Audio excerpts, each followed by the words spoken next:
They were just three kids from Queens who rapped for the fun of it. Christmas time in Hollis, Queens. Mom's cooking chicken and collard greens. Beating on the walls is the most beautiful, happiest thing in the world. Somebody would do the beatbox and we just rhyme for days. Nobody don't know hip-hop like we know. That was our life. They called themselves Run-D.M.C, and the hip-hop trip this trio took would change the whole wide world. Mary, why you bugging? They're the best live performing band in the history of rap. This is original. Here we go. It's Street to Rock to Rap. They led the hip-hop revolution that now defines so much of global pop culture. They made hip-hop music that the whole world could get. Jam Master J, Run-D.M.C. They were three friends who shared unparalleled success. It was all for love of each other and for the music. When they're together, it's fun to watch them. And they can do that all the time and laugh like little kids. But after conquering the world, Run-D.M.C found little to laugh about. Doctor told me you can do either two things. You can either drink and die or not ever take a sip again. And as I'm looking to see where the gunshots is coming from, poof, poof, I'm shot. I bought a bottle of poison and I took it with me. But it wasn't my time to kill myself. But I wanted to for no reason. And all of a sudden, Run-D.M.C were just not #1 anymore. They broke out of their slump, then faced breaking up because one member no longer fit in. One day, all of a sudden, D lost his voice. I can't sing that. I can't do that. I can't even begin to even act like that. This very likely could be their last album. Now, the urban legend of three kings from Queens who became the rapping rulers of the world. Run-D.M.C, behind the music.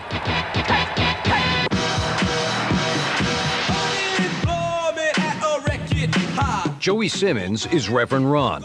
Every kid wanted to be Run-D.M.C. And that's the way it is. In New York, the people talking try to make us rhyme. Darryl McDaniels is DMC. We coming for the kids that's in the park and in their basements and in the parties. Tricky. And his name is Jay.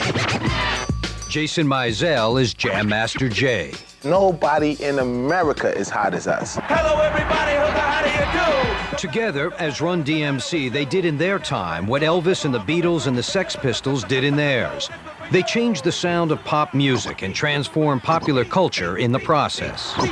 It was the urban equivalent to punk rock. It was black punk rock. They were doing the equivalent to what the Clash were doing at the time. And unlike punk, it scored an immediate hit with record buyers. So we just kept making records and they kept blowing up, and Run-D.M.C, we caught a vibration and we ran with it. Everything was a blur, the records and the videos and the tours and everything. Nobody in the world could touch us. It's on, we gone, we up and out of here. They were the first rappers to sell 1 million records. I'm the king of rock. The first to have a music video on MTV. I'm a wizard of a word. That's what you heard. And anything else is quite absurd. And the first on the cover of Rolling Stone. But as hip-hop dominated the 1990s, they were upstaged by a parade of brash new artists inspired by Run-D.M.C's sound and success.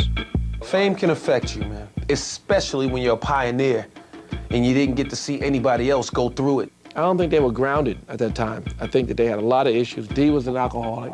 Joe went through that whole legal issue with that rape charge. The three of them were all going separate ways. But by 1999, Run-D.M.C were back together and back in the spotlight.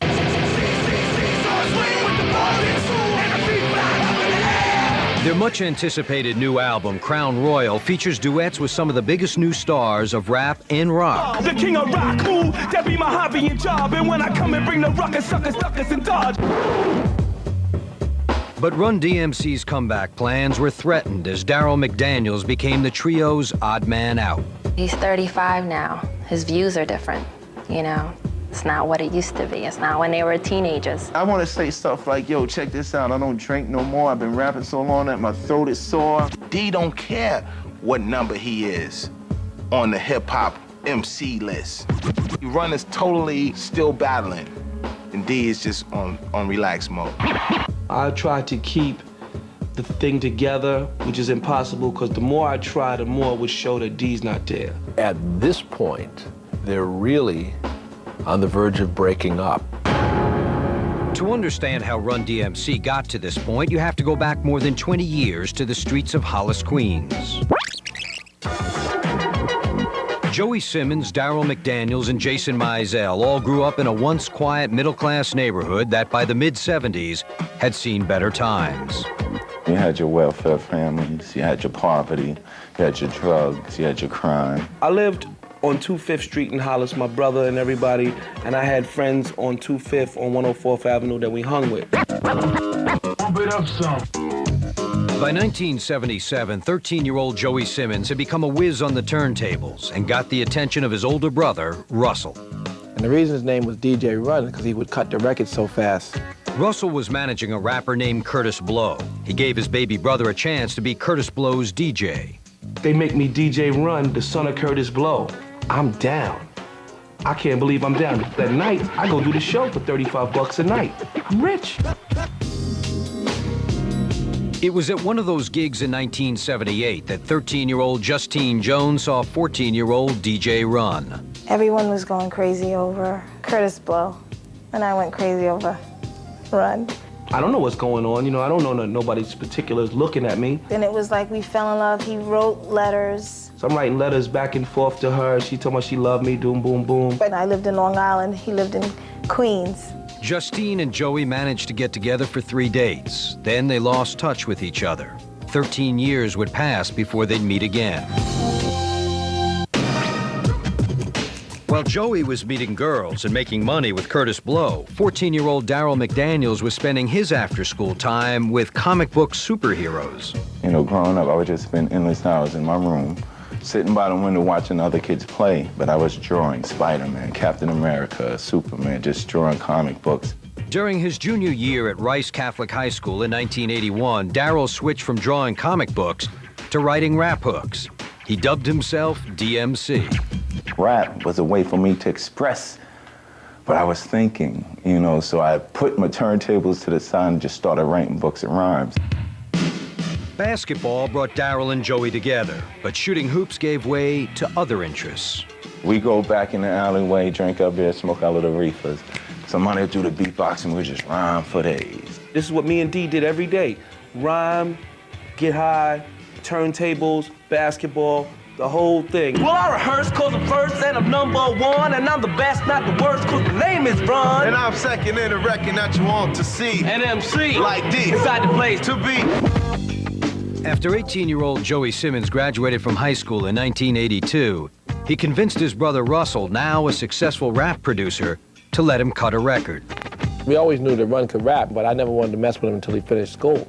Russell saw his brother as a solo artist, but Joey wouldn't make the record without his pal, Darryl. They have no other choice. If you want DJ Run, you gotta take DMC. He called me, said, we gotta write this record, we gotta really impress Russell. So I went home and just spent one whole night writing like 100 rhymes about how it is in the world. The day after they cut the record, Joey and Darryl ran into their mutual friend, Jason Mizell. Well known as a local DJ, Jay was also well connected on Hollis Avenue. Like, if they was ever coming up on the Ave and somebody who was hard was trying to mess with them, I would protect them. Joey told Jason they'd soon be doing live shows, and Jay was the only DJ they wanted to back them up. One reason was he's a good DJ. Another reason was he knew the hood back and forth. They would soon rule the hood and the world as a trio called Run-D.M.C. Then take a count. 1, 2, 3. Jam Master J, Run-D.M.C. Big brother Russell shopped Run-D.M.C's tape looking for a record deal. He hadn't had much luck when he brought the tape to a fledgling label called Profile. Profile Records loves it. It's new, it's different. We're signed. The rest is history. It's Like That shot to number 15 on the Billboard R&B chart in April of '83. It's like that, and that's the way it is. Run-D.M.C. prepared to play concerts in support of their first record, but for quiet, introverted Darryl McDaniels, going on stage was an ordeal. Once I started rapping, I had to perform it. It's really more different than going to a studio when nobody could see you, laying down a good vocal, and going back home to go to bed and eating peanut butter and jelly. Yo, favor, man. Tell them who you are, because I think they wait. I'm the king of rock. There's none higher. Sucker MC, you call me sire. Darryl McDaniels used to enjoy drawing superheroes. Now, as rising rapper DMC, he had to become one. DMC always struck me as Clark Kent and Superman. You know, in his daily life, he was just a Catholic schoolboy. But when Darryl McDaniels became DMC, forget it. He was gigantic. He'd seem to expand with every breath. But Darryl's transformation came at a painful price. D would have to bleed, like he'd go in the bathroom and punch the wall and bust a knuckle or something. Every show. Now he bleeding, okay, now he rhyming. In 1984, less than 2 years after they got together, Run-D.M.C released the first album in rap history. $5 point and it's $1 million man. You're the sucker MC and you're my fan. I don't think we will ever see the magnitude of what Run-D.M.C had meant to rap and hip hop unless another music comes up and you have somebody spearheading it. But as Run-D.M.C's star rose and their concert crowds grew, Darryl McDaniels turned to alcohol to cure his stage fright, downing 40-ounce bottles of Old English malt liquor. It was a way for me to remain the guy I've transformed into. As we got bigger, I had to remain this character. So in order to beat Popeye and beat Bluto up 24/7, I gotta keep eating spinach. Run-D.M.C revolutionized the pop music world when the three 20-year-olds from Hollis, Queens released the first rap album in history in 1984. We got all the rhymes and all the rhymes. We don't drop down. We don't do crime. One of the album's hits, Rockbox, was featured in the first rap video on MTV.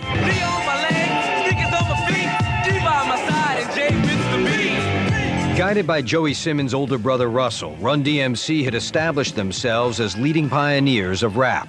The whole industry was starting to change and there was no rap videos, and MTV, it seemed like there was interest. The whole alternative world was an obvious target for us because rap music was new music. Yo, what's up, MTV?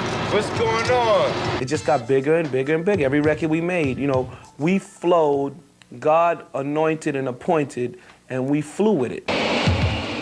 By the time Run-D.M.C's second album came out in 1985, Joey Simmons, Darryl McDaniel, and Mizell were the most popular and influential rappers in America. The album's title single, King of Rock, became the first rap record to sell 1 million copies. The following year, Run-D.M.C scored their biggest-selling album ever, making 1986 the year that Run-D.M.C and rap music rocked the nation. Nobody in America is hot as us. That was our life, you know what I mean? Kings, we're raising hell like a class when the lunch bell rings. The Raising Hell album sold more than 3 million copies, and the biggest single off the album brought rap music to a whole new audience. Walk This Way was first recorded by Aerosmith for its 1974 album, Toys in the Attic. We talked about doing Toys in the Attic, that's how much we knew. Toys in the Attic, that was the name of the record. We didn't even care about Aerosmith. The idea to re-record the song with Aerosmith came from Russell Simmons' partner in Def Jam Records, Rick Rubin. We're getting ready to make it just over the beat, B-boy, hip-hop. Rick Rubin walks in, very creative, always says, no, we make the whole record over. I'm mad, I'm like, what's this? I'm gonna sing this backseat loving on high need to cover when I talk to my daddy say. What the hell did he say? What is he talking about? That's not rap.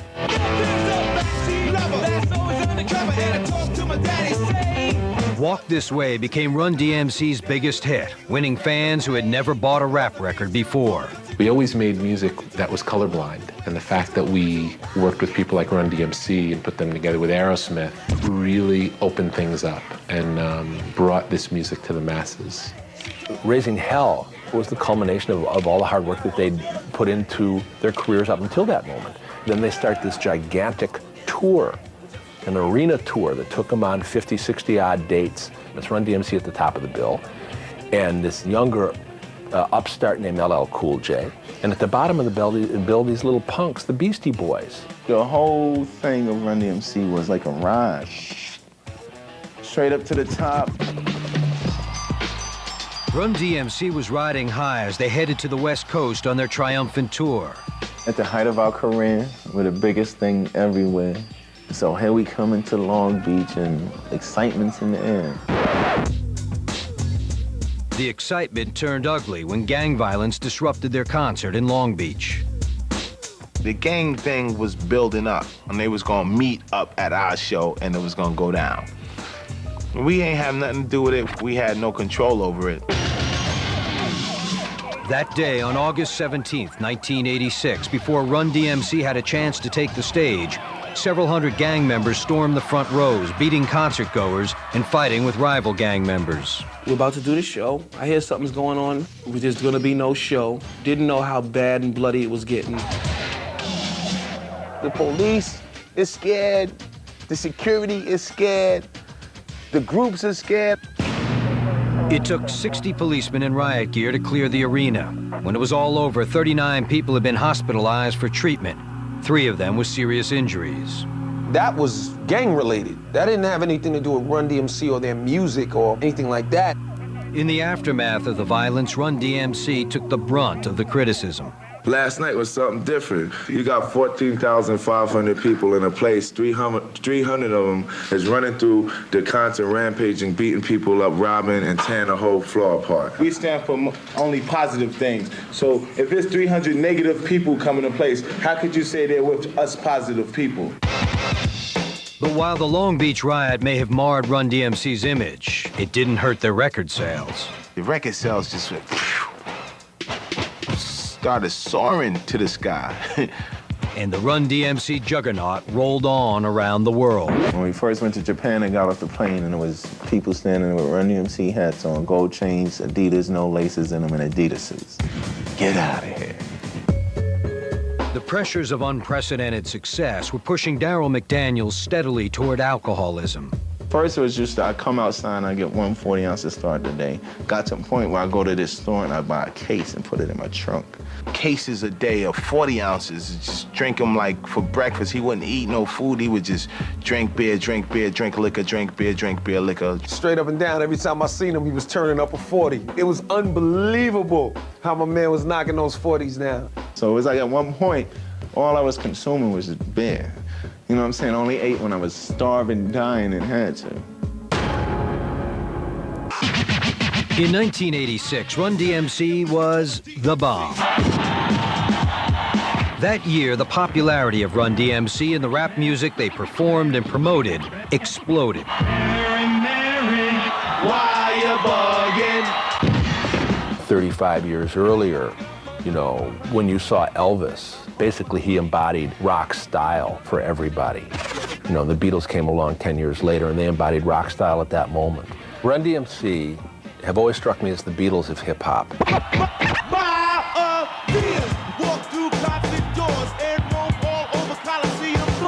They were the first fully formed hip hop heroes. Back then it was crazy. You Run-D.M.C, we the owner of everything around. We get around together, around forever, and you won't be had when born a bad weather. Everything is just accessible, available, pretty girls is there. It's all yours for the taking. It goes a 1, 2, 3. They'd achieved enough in a relatively short amount of time to have secured their place in the history of pop music, but they could not sustain their place creatively. What happened with Run-D.M.C is what happened with everybody. The world loves to pick you up high, they love to drop you. Run-D.M.C's drop from the top began in 1987, 5 years after their first hit record. Due to a contract dispute with their label, Profile Records, it would take nearly 2 years for Run-D.M.C to release a new album. And this really worked on Run's mind. I went into some type of deep depression. I won't even call it depression, I don't know what it was. Something crazy happened to me, and I was unhappy and over already in my heart. But everything else followed suit. When their fourth album, Tougher Than Leather, was finally released in 1988, it sold 1.5 million copies. But after the mega success of Raising Hell 2 years earlier, Joey found little cause for celebration. He sank further into depression. The sales weren't there, the tour wasn't what it used to be, nothing was what it used to be. It was a dream.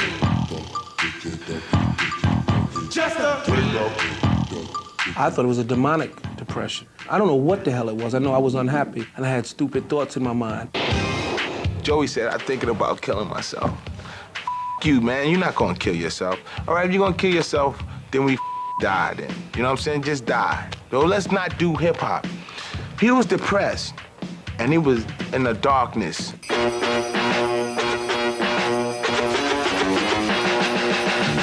Meanwhile, Jam Master Jay was having problems of his own.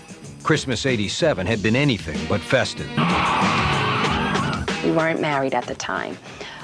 The car accident was around Christmas time. After midnight on Christmas, this guy comes down a one-way street and rams into me. The car turned over. It was totaled, and he was rushed to the hospital. He had a bad hit on the forehead. I was in the hospital for like a few days or something. Scars on his legs. Not bad, but bad enough. The same night, the next year, I get shot in the leg. I'm out partying and it ain't got nothing to do with me. I just get blasted, bow. And as I'm looking to see where the gunshots is coming from, poof, poof, I'm shot. Jay managed to drive himself to the same hospital emergency room, blood flowing from a bullet wound in his leg. I get to the hospital, I see the same doctor, the same nurse. They like, Jay, not you again. Yep. While Run-D.M.C. slumped, younger rap stars like LL Cool J and the Beastie Boys ascended the charts and dominated the hip-hop scene. By 1989, Run-D.M.C., once the freshest rappers on the street, seemed old school and old hat. Hard times spreading just like the flu. Watch out, homeboy, don't let it catch you. And all of a sudden, Run-D.M.C. were just not #1 anymore. So what happened internally is that Run had a spiritual crisis. I went and I looked through this little store. I bought a bottle of poison and I took it with me. I mixed it with Coca-Cola. Looked at it, I ain't drinking that. It's nasty, it's gonna kill me. But I wanted to do it. Take the Coke, move it to the side. Look out the window. That's gonna hurt. It wasn't my time to kill myself, but I wanted to for no reason. So imagine what Joe's going through. But see, I'm not thinking about fame. I'm just getting drunk. I'm just drinking and drinking and drinking. Coming back from hell. Things got darker for the boys from Hollis when their 1990 album, Back from Hell, failed to restore Run-D.M.C. to glory. That year, Darryl McDaniels woke up one morning with agonizing pains in his side. His mother drove him to the hospital. And the doctor goes, do you drink? And I go, yeah, I drink beer. I drink 40-ounce bottles. How many, 1 or 2 a day? No, about 12.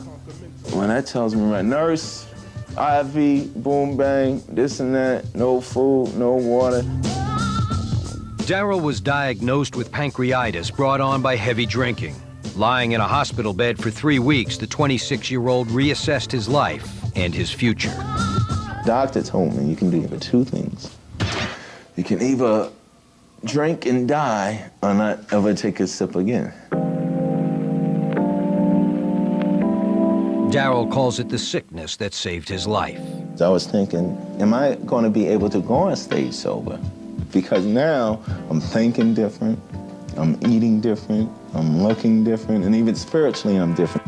At the same time, Joey Simmons was also beginning to emerge from the darkness that had surrounded him for the past 3 years. One day I looked up and this spirit or whatever it was just left and I wasn't crazy anymore. I said, yo, let me catch up. He came to me and said, yo, Jay, I'm back. I cried because my man was back. And we prayed together and we cried together and it was wild. Here we go again. We put out another album, Back from Hell. Commercial failure, but I'm open and I'm believing it's hot.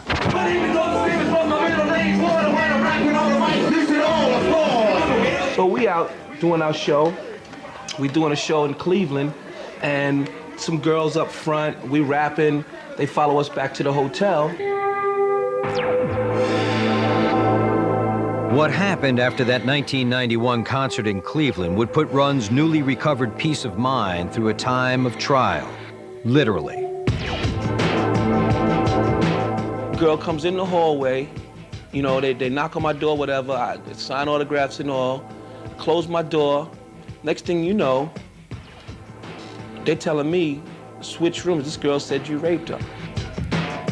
A 22-year-old Cleveland woman accused Joey Simmons of raping her in his hotel room after she had gone there to get an autograph. And finally they indict me. I'm walking through airport scared to death, thinking the cops are gonna come grab me, so I gotta go turn myself in. Joey was charged with 3 counts of rape and 1 count each of kidnapping and gross sexual imposition. I'm spending hundreds of thousands of dollars down to my last penny, and they find out that this girl's been saying people raped her for years. And finally the judge says, okay, there's enough evidence to say that this girl's a liar. She says on camera in front of all Jet magazine, everybody, I lied. I run outside, run through the streets of Cleveland screaming victory. Then I get home, my wife's pissed off. So you did see the girl. She was by your room. Did you have sex? I lived through that for a couple of months. She can't take the pressure no more. She leaves. My voice is raw, my lyrics is law. And here we are, Run-D.M.C, and D went through a voice change. Now, the Cadillac car we're supposed to drive. You be LA.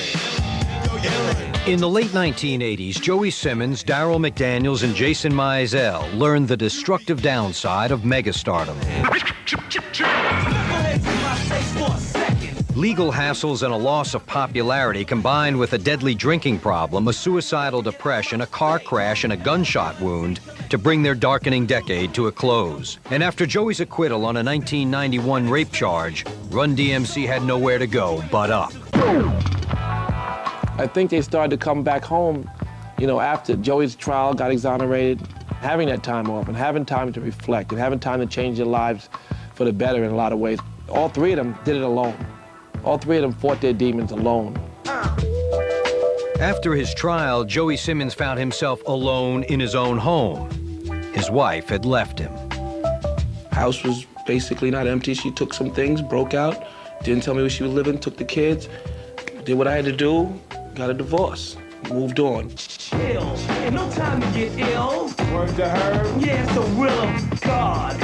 I was tired of being stupid, so it's time for me to get God in my life. That kept me strong, and I just kept going to church.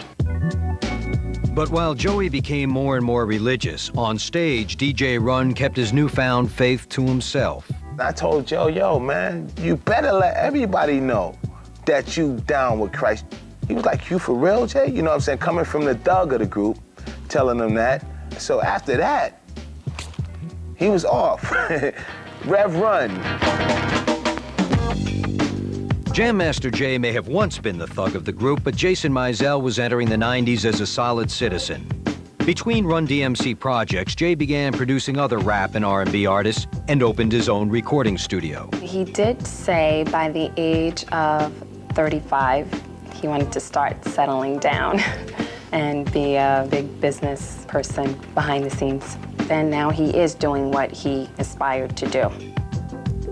After a 4-year courtship, Jay and Terry Corley were married on June 24th, 1991. I got my wife, I got my kids, got my health. I'm so happy to not be there that everything is always okay with me. Darryl McDaniels was also glad to be alive. But after surviving his battle with the bottle, DMC no longer felt the need to be the superhero character he'd created. After the alcohol and all of that, I didn't want to be Mr. Dominating King MC with the most gold, and it wasn't about that no more. 27-year-old Darryl McDaniels was a new man when in 1991 he met a 17-year-old high school student, Zuri Alston. And it was like love at first sight.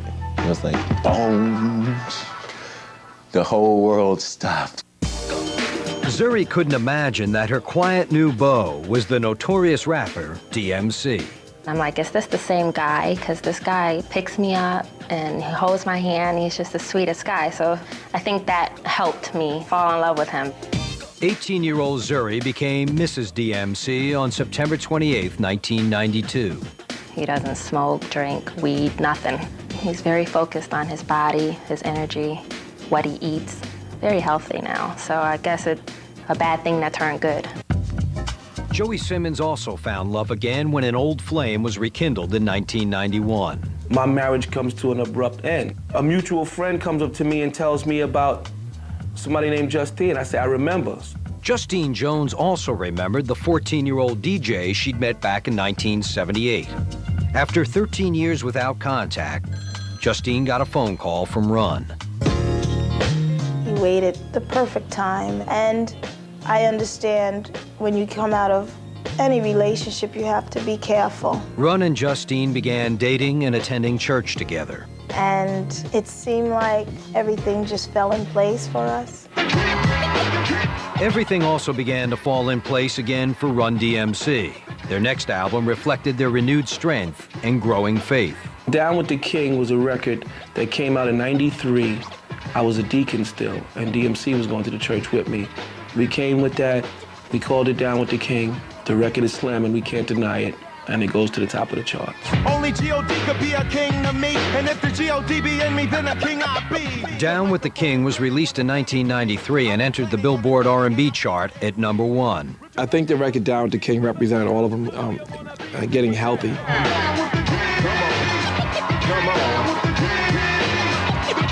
Down with the King was still on the charts when Joey and Justine walked down the aisle in the summer of '94.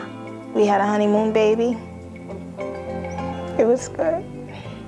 I'm crying, I don't know why. A year later, Joey was ordained a minister at his church in Queens. DJ Run was now officially Reverend Run. Not only am I the Reverend now, I'm walking in the life of what God wants me to be. Family members departed. Ex-wife gone. So I said, the word of the Lord said, everything is gonna be all right. I preach life. I preach what I've been through and how I came out of it. He probably thought he would just crumble, and he didn't. As I see it, he passed his test. So had Run-D.M.C. And after a successful tour to promote Down with the King, Run-D.M.C. were once again on top of the world. One day, all of a sudden, D lost his voice. Yeah. Here we are, Run-D.M.C., and D went through a voice change. Darryl's vocal problems have been years in the making, dating back to Run-D.M.C.'s first recording sessions with Russell Simmons. He told me to sing in this high pitch, and people, I can't even do that now. People in the world trying. So for the first 7 albums, that's all a fabricated voice. But years of forcing his voice into a higher pitch had naturally taken a toll. So my voice coach was like, there's no need to be ashamed. You're 35 years old. I'm illin' like Dylan, and before I'm done, I'm gonna be a legend on VH1. The funny thing is, Profile Records sends me to the psychiatrist because they think my voice has something to do with all the emotional stuff that I'm going through. Darryl had 3 sessions with the psychiatrist. You know, so I go to the psychiatrist, and she said, well, it seems to me like everybody else is doing what they want to do. Why ain't you doing what you want to do?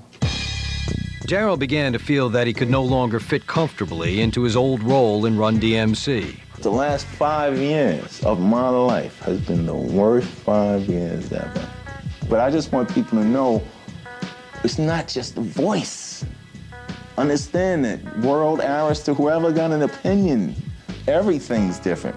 My wife woke up, turned the radio on. My son said, Daddy, they're playing your song. If Darryl has a problem now, it's more of how could he express this to the world, that he still loves rap, he's still DMC, but you need to learn the new DMC. This new guy, physically, mentally, emotionally, vocally. As long as I see things going on, I'm going to keep spreading knowledge with a song. Now, the Cadillac car we're supposed to drive. Darryl's favorite of the solo tracks he's laid down is called Cadillac Cars. I was driving down the street in my pickup truck, and I talk about that on the record, and I said that LIE is crowded again. Life is a battle. Will I ever win? You know what they say over in LA, that the 405 is the same damn way. He loves the group, don't get me wrong, but there's things that he want to talk about that is not Run-D.M.C. What I like about it is I ain't trying to prove nothing. I ain't trying to make money off it. It's a beautiful creation. It's my greatest creation. But I came here to keep it real. You gotta do a whole lot more than just kneel. Reverend Run-D.M.C. and Jam Master Jay made hip-hop history together. But at the age of 34, Darryl McDaniels had found a new voice, and Run-D.M.C's future was in doubt. I know he's not gonna be able to scream, DMC, the all-time great. I know he ain't coming like that. I can't sing that. I can't do that. I can't even begin to even act like that. But it don't really matter what they think about me. The only thing that matters is me, DMC. While Darryl continued to record solo tracks at home, the trio began sessions in the summer of '99 for their first new album in 6 years. And it just don't click. You know, we'll go in and I'll lay a vocal, we'll listen to it, and it's just, something's different here. See, they gotta realize it's not only D don't sound the same, he's not the same. D laid his vocals on the songs he liked, and some songs he just wasn't inspired to rap on. In fact, this very likely could be their last album. Run-D.M.C. were a band in crisis, but at the 1999 MTV Music Awards, the boys from Hollis proved they could still rock the nation. 3 generations. Aerosmith, been down since the early 70s, Run-D.M.C, 80s, Kid Rock, the 90s. We came, we saw, we killed.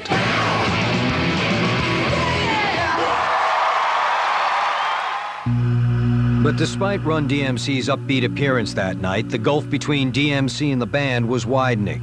Reverend Run and Jam Master Jay continued work on the new album without Darryl. I'm still the king of the world, so don't forget it. Run is really afraid, or has been afraid, that D's insistence on sounding the way he sounds and writing about what he wants to write about will hurt Run-D.M.C. I can't see how I'm gonna get him to be the new flavor with me, so I'm making records without him. Go on the same punch. I didn't bring it like I want to bring it. I'm hanging with the younger cats, trying to make an album. The king of rock, ooh, that be my hobby and job. And when I come and bring the ruckus, suckers, suckers, and dodge. In hip-hop terms, is there a way for a B-boy to grow into a B-man? But there's almost no precedent for it. Up in the morning, hit the treadmill. And DMC has grown up and feels that there's no shame in talking about his grown-up life. I'd be fake talking about Bentleys and gold and stuff that are champagne I can't drink. Just another day in the lifeline. Cooling with my kids and my wife. Me and DMC are the greatest friends. There's no beef. Biggest thing that happened is his voice changed, and I don't think I gave him a fair chance to bring his new style in. I'll just be holding my own, crown royalty up on the throne, for real. The king's a ruler, the ruler rules. The new album, Crown Royal, set for release in the year 2000, features duets with Method Man, Sugar Ray, Busta Rhymes, Kid Rock, and Limp Bizkit. I seen this girl on the block by the boondock. On the spot, she was down for the boot knock. They made hip-hop music that the whole world could get. They made a lot of white people that wouldn't even have bothered, you know what I mean? Because maybe they didn't get it or maybe they didn't want to get it, but they made it happen, and I guess I was one of those kids. I think these collaborations are a way to remind people of what Run-D.M.C accomplished and what their influence is from a creative, artistic standpoint. Some come out their hometown and they never get dough. But 3 teams from Queens took over the world and never let go. What Run-D.M.C has accomplished in the past is unquestionable. Their future is less certain. If Run-D.M.C breaks up right after this record's released and they all go their separate ways, it's likely they'll find each other again because they're all best friends always. You can't really choose your family, but you get to choose your friends. Out of all the people, me, Run, and D was really, really, really, really cool. So if we ever stop doing the Run-D.M.C thing, it would be because D physically is not there with what we was when we was kids. The thing that I do on stage is me running J's. It's not the record companies, it's not the fans, it's not the managers, it's me running J's. As long as we can go out there, you can always expect to see Run-D.M.C. rocking the house and in great form. We're still Run-D.M.C. and we can make it happen. Nobody in America is hot as us. Together as Run-D.M.C, they did in their time what Elvis and the Beatles and the Sex Pistols did in theirs. They changed the sound of pop music and transformed popular culture in the process. It was the urban equivalent to punk rock.